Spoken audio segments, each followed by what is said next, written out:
Our chalice lighting today is by Lynn Cox. It's called An Invitation to Join the Journey. Come, you accidental pilgrims, you who find yourself on a journey of surprise and wonder. Come, you who emerge into this place as an act of liberation. Come, you who seek a life of mindfulness and a place to test your thoughts. Come, you who bring hearts of all kinds, heavy hearts, rusty hearts, hearts broken open in revelation, hearts full of love to share. Come, you who seek courage, and you who have more courage than you realize. Come, you who stand behind the curtain, gathering up the resources to claim your truth. Come, you who have been in a bubble, you who are poised for transformation. We begin our story again, gathering courage, love, mindfulness, and a sense of purpose. We gather as people of all ages, of different abilities, different backgrounds, and different perspectives. We share a covenant, a direction for our shared journey, and a commitment to encourage and challenge one another to spiritual growth. This path will ask much from us. Let us move forward with love. Let us move forward with appreciation for one another. Let us move forward knowing we are not alone. Whoever you are, whatever your gifts, you are welcome on this journey.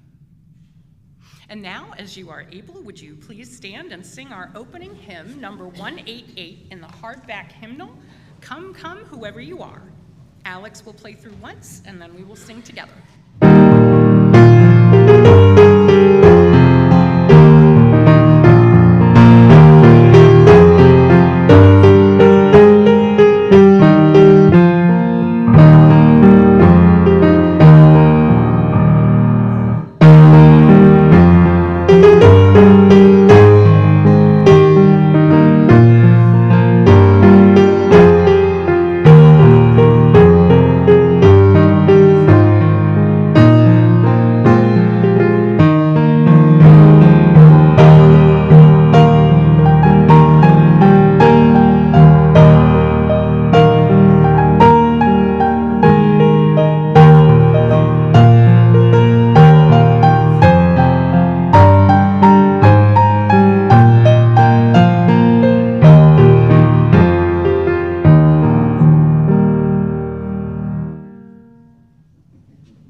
At this point in our service, we share our joys with each other to magnify them and our sorrows to divide the weight of their pain. If you're so moved, please feel free to come forward, state your name, and drop a pebble in the bowl and express a joy or a sorrow that you may have. For those attending via live stream, please type your joy or sorrow into the chat.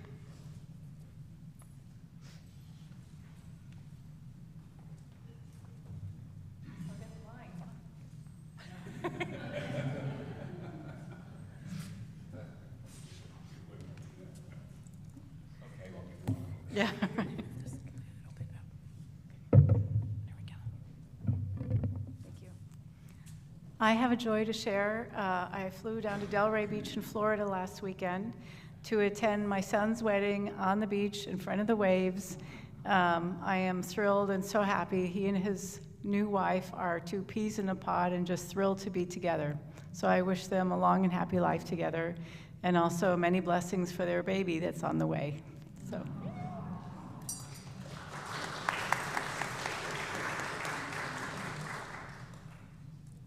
It's a theme. On the 3rd, my name is Amy, this is my husband Ben, was our 9th wedding anniversary and 18 years together, so.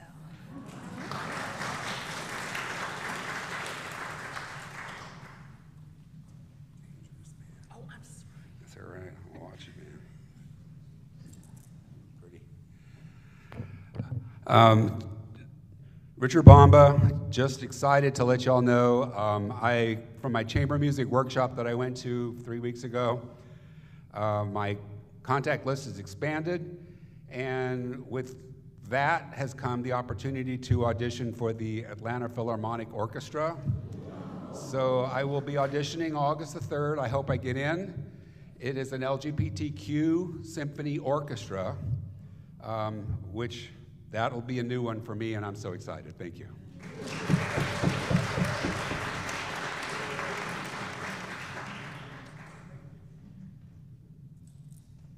Good morning. My name is Gus Hadar, and I just got a message a little bit earlier this morning that Lexi T. Brown will be having her child today.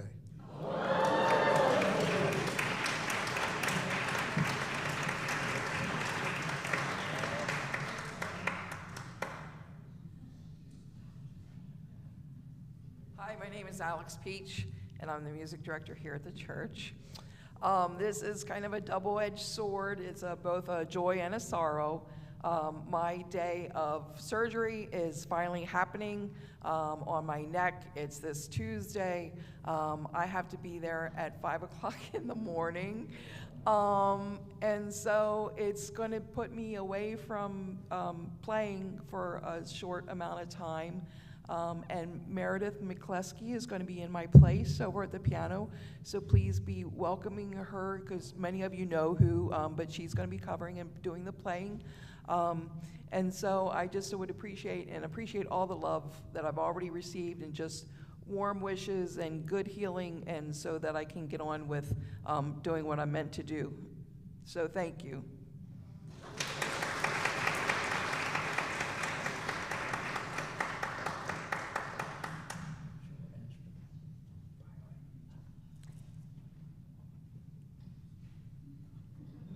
Checking from live stream, checking from live stream.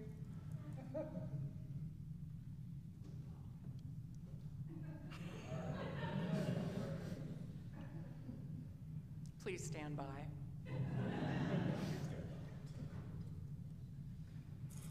Hi, I'm Chris Wilson, a member of the dedicated live stream team. This sorrow comes from Melina Jones. My sorrow is that my eldest cousin, 52, just lost her battle with breast cancer. She's leaving 3 sons behind. Please keep her in your thoughts. And I'll drop one final pebble for those joys and sorrows still too tender to escape the folds of our hearts. Please keep one another in your thoughts for the coming week.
The other members of our live stream team asked me a few weeks ago what I would be preaching about today.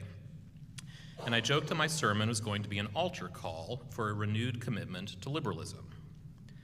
Those of you who grew up in evangelical churches will know that an altar call is the moment in a church service when people are invited to come forward to make a public declaration of their renewed commitment to their faith. Before you start freaking out, don't worry. I'm not going to ask you to come down here. But if you identify with the term liberal, I didn't bring my snake. If you identify with the term liberal, I hope that my sermon will inspire you to renew your commitment to that ideal. And if you don't identify with the term, I hope my sermon will convince you that certain liberal attitudes are worth adopting, in fact, worth fighting for, even if you prefer to describe yourself some other way. There are a couple of things I should say at the outset. First off, I'm going to argue that progressive politics are most effective when they're grounded in liberal attitudes. But I don't want to assume that all of you are uniformly progressive in your political opinions. I know many moderate UUs and have known some outright conservative ones over the years. We used to be more varied in our politics. Even as recently as the 1990s, there were a couple of Unitarian members of Congress who were liberal Republicans, a strain of republicanism that grew out of the old Whig establishment in the Northeast and that was well on its way toward dying out by the time Reagan came around. I think it's good and well dead now. But anyway, in defending liberalism, I want to make clear that I'm defending an attitude toward disagreement, toward coalition building, toward social change, not a particular set of political opinions. My hope is to cultivate a church where people feel comfortable sharing their convictions, even if they're out of step with the majority, because you can't remain open to changing your mind if you're not comfortable saying what's on your mind. So if you do lean conservative on certain issues, please know I'm not trying to criticize you or make you feel invisible. Second, let me define a couple of terms. Some of you have heard me talk before about the difference between the words liberal and progressive. I always preface my observations with a disclaimer that these terms are loose and there's no grand consensus on the difference between them. Lots of people use them interchangeably. But I see progressive largely as a description of the place we want to get to, a world where people are freed from the constraints and cruelties of the past and everyone can thrive. I see liberal largely as a way to get there, through persuasion of people we disagree with rather than coercion, coupled with a careful, though constant, pressure for reform.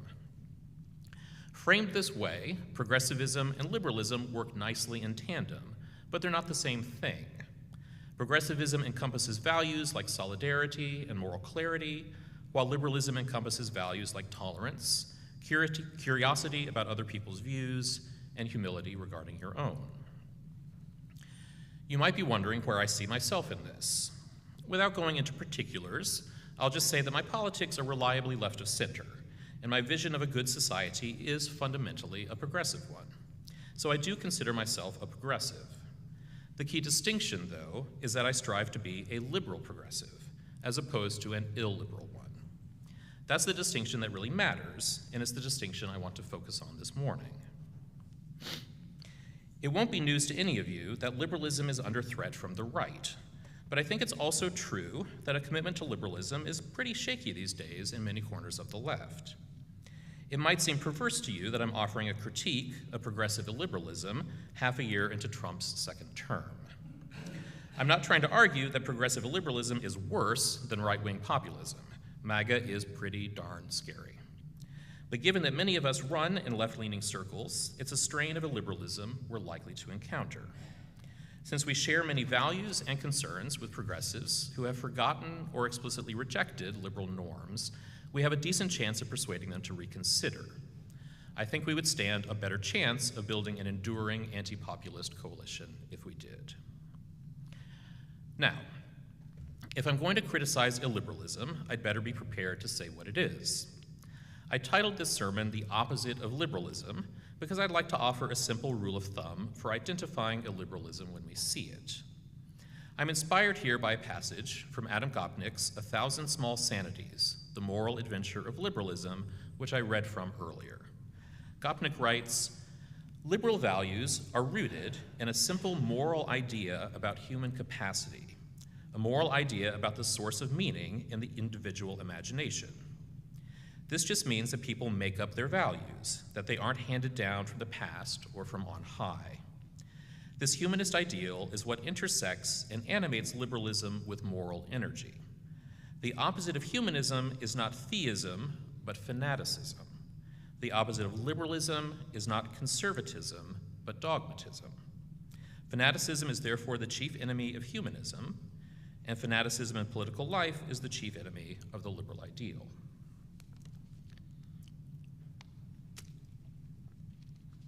Let me repeat the key bit. The opposite of humanism is not theism, but fanaticism. The opposite of liberalism is not conservatism, but dogmatism. So that's my rule of thumb. Dogmatism is a good where there's smoke, there's fire test for illiberalism more broadly. Speaking as a humanist and a liberal, I like Gopnik's formulation a lot. For starters, it reflects my personal attitudes. I'm not a humanist because I am opposed to theism or belief in God, but because I am opposed to fanaticism, the idea that in order to make the world more just, we have to hurt people along the way. I'm not a liberal because my opinions land on the opposite side of the spectrum from conservatives, but because I reject dogmatism, the insistence that there's only one valid way to look at things. This formula helps to illustrate why, for example, cancel culture is illiberal, since it combines an effort to control what people say, dogmatism, with an effort to hurt them for what they say, fanaticism. I also like this formulation and think it makes a good topic for a sermon because anti-dogmatism has been the heart of the Unitarian religious tradition for over 200 years. When I spoke last summer, I described how our early 19th century ancestors had the name Unitarian thrust upon them by conservative critics who thought their commitment to Christian orthodoxy was slipping. Our ancestors didn't like the word Unitarian at first. They preferred to refer to themselves as liberal Christians, or more simply, the Liberal Party. If you go to the Pitts Theology Library at Emory and find the section where all the UU books are, it's in the 9800 BXs if you're down there, you'll see the words liberal or liberal religion in many titles. This should come as no surprise. We were liberal before we were Unitarians. These proto-Unitarians actually embraced the word liberal at a time in history when its meaning was undergoing a shift. Liberal at the time was still primarily an adjective, as in, I am a liberal Christian, and not a noun, as in, I am a liberal, full stop, or an ideal, as in, I believe in liberalism. Over the next couple of centuries, liberalism would take on new meanings and come, for many, to denote a somewhat bloodless philosophy of rights, rules, and procedures. But a fuller understanding of the history of the word helps to reveal its moral core and to illustrate that liberalism is just as concerned with the greater good as with the rights of individuals. The word liberal comes from the Latin word liber, which means free, yes, but also means generous. And to properly understand liberalism, you need to see how these two meanings are linked. The key idea, as the Romans understood it, is that those whose circumstances afford them freedom, whether through wealth or education, have a responsibility to share the benefits of that freedom with others, to be generous, not only with their time and money, but with their knowledge and wisdom. As the historian Helena Rosenblatt writes, at heart, most liberals were moralists. They never spoke about rights without stressing duties. Most liberals believed that people had rights because they had duties, and most were deeply invested in questions of social justice. They always rejected the idea that a viable community could be constructed on the basis of self-interestedness alone. Turning to religion, the term liberal theology was coined by German scholars in the 1770s and 1780s, and it described a way of reading the Bible that was scholarly, free from dogma, and open to critical inquiry. But the term liberal Christian was coined by our ancestors right here in America, and it described a social attitude as much as an intellectual one. As Rosenblatt writes, liberal Christianity did not dwell on gloomy doctrines about man's sinfulness, nor stress dogmas and the supernatural. Instead, it emphasized the importance of moral comportment and belief in man's ability to improve himself. Liberal Christians prided themselves on their toleration of other Protestant sects and on being sociable and reasonable. In theological terms, the liberal attitude reflected the Liberal Party's century-long shift away from the strict Calvinist doctrine of total depravity, which held that people are so corrupted by original sin that they cannot know or do good except by God's grace, and toward a doctrine of free will that is more optimistic about human ability. This is why they moved away from an idea of Christ as someone who helps us to be good through a supernatural atonement for our sins, and toward an idea of Christ as someone who helps us to be good by providing a moral example for us to follow. At the same time, though, their own liberality, their impulse to be generous toward those with whom they disagreed, steered them away from any notion that people are infallible. They believed that people had the ability to do good according to their own free will, but they also knew that people can make mistakes. As William Ellery Channing put it in 1819, we can hardly conceive of a plainer obligation on beings of our frail and fallible nature, who are instructed in the duty of candid judgment, than to abstain from condemning men of apparent conscientiousness and sincerity, who are chargeable with no crime but that of differing from us in the interpretation of the scriptures. This is anti-dogmatism in a nutshell. I think it's important to highlight this connection between liberal anti-dogmatism and our ancestors' restrained view of human nature, not fallen, but still fallible, because it helps to illuminate liberalism's moral frame. For his own part, Gopnik thinks the true prophet of modern liberalism is not Channing or another familiar figure like John Locke or John Stuart Mill, but Michel de Montaigne, the 16th century writer who popularized the essay as a literary form. Montaigne arrived on the scene a good 2 centuries before the so-called Age of Reason, at a time when state power reflected the arbitrary will of kings, and even the powerful had only the hope of fair treatment.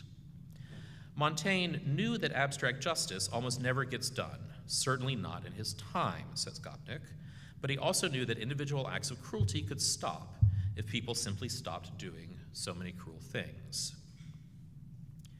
By locating liberalism in Montaigne's aversion to cruelty, Gopnik shows that liberalism does not originate with theories of human rights and democratic governance, but with a simple humanist concern for other people. What this means is that liberalism does not require an airtight understanding of society's flaws or a conception of what it would look like if the world were just right. The moral project of liberalism is not to make a perfect world. It's to make an imperfect world full of imperfect people less cruel. Here's how Gopnik puts it. Liberalism believes in the imperfectibility of mankind. It is a perpetual program of reform intended to alleviate the cruelty we see around us. The result will not be a perfect society, but merely another society, with its own unanticipated defects to correct, though with some of the worst injustices, tearing limbs from people, or keeping them as chattel, or depriving half the population of the right to speak to their own future, gone. We hope for good. That is as close as liberalism gets to a utopian vision, a future society that is flawed, like our own, but less cruel as time goes on. This is where liberalism, which urges us never to forget our tendency to get things wrong, is in greatest tension with progressivism, which, because of its idealism, has a tendency toward perfectionism. I think most of the progressive habits that strike me as illiberal, such as the purity politics that make it hard to build coalitions, or the dogmatism that polices people's speech rather than trying to persuade them to think differently, come from this perfectionist impulse. I'm skeptical of perfectionist politics in part because I think that radical schemes for remaking society, and when I say radical, I don't mean radical as a synonym for extreme, but rather radical as a synonym for root, an effort to drill down and uncover the root causes of our problems, are unlikely to be effective for the simple reason that it's hard to accurately identify root causes. Social arrangements form slowly in response to myriad pressures, and it's almost never possible to identify the one wrong turn in our history that will fix things if corrected. I also think it's a mistake to treat anything less than a full-throated endorsement of the most idealistic progressive positions as a betrayal of the cause. When your goal is to lessen cruelty, it's easier to see how perfectionist politics, no matter how well-intended, can beget cruelties of their own. And if your standard is perfection, you will drive away allies who might otherwise help you to reach your goals. One of the beauties of democracy is that it allows for alliances based on concrete objectives. You don't have to share an entire moral worldview with your coalition. You just need to get everyone to agree that it's better to do X than Y. You'll also be smarter as a group if you listen to as broad a range of ideas as possible. It will help you to calibrate your message to the wider world. Progressives can get very caught up with unintuitive ideas or peculiar language that is bewildering to people outside their groups. If you really want to change social attitudes across the board, you will eventually need to persuade the normies. Movements that embrace dogmatism among their ranks lose the ability to do this. They end up making strategic errors that hurt their own cause. There's a slogan you often hear in a Unitarian Universalist context: we need not think alike to love alike. I'd go a step farther We will love better and stay true to our liberal heritage if we embrace and encourage a diversity of thought among ourselves. This is my vision of a truly liberal church, and I hope that together we can make it so.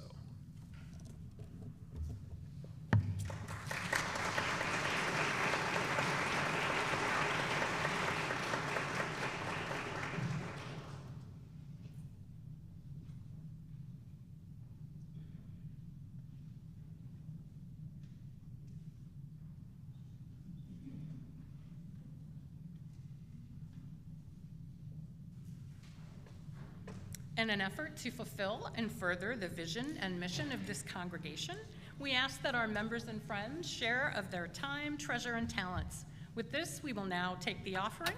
You may also use the Give Now option in the Breeze app. This month's 50/50 recipient is El Refugio. Any checks specifically designated as 50/50 or any Breeze donations specifying Give to 50/50 this month will go to support El Refugio.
We accept these gifts generously given by our members and friends and will use them to further this community. Please rise as you're able and join us in singing hymn number 1024, You Got to Do When the Spirit Says Do, from the Softback Hymnal.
And now let us extinguish our chalice together. We extinguish this flame, but not the light of truth, the warmth of community, and the fire of commitment. These we carry in our hearts until we are together again. Thank you. Our benediction today is called We Thank Them All by Mel Pine. Some came here looking for solace. Some came here and gave it to them. Some came here seeking music. Some came here and gave it joyfully.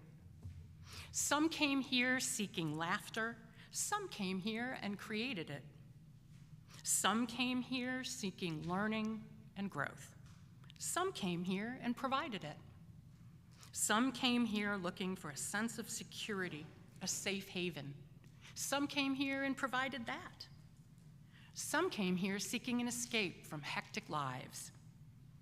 Some came here and enabled them to have it. Some came here seeking the joy of community. Some came here and created that. Some came here wanting to serve. Some came here and made it possible for them.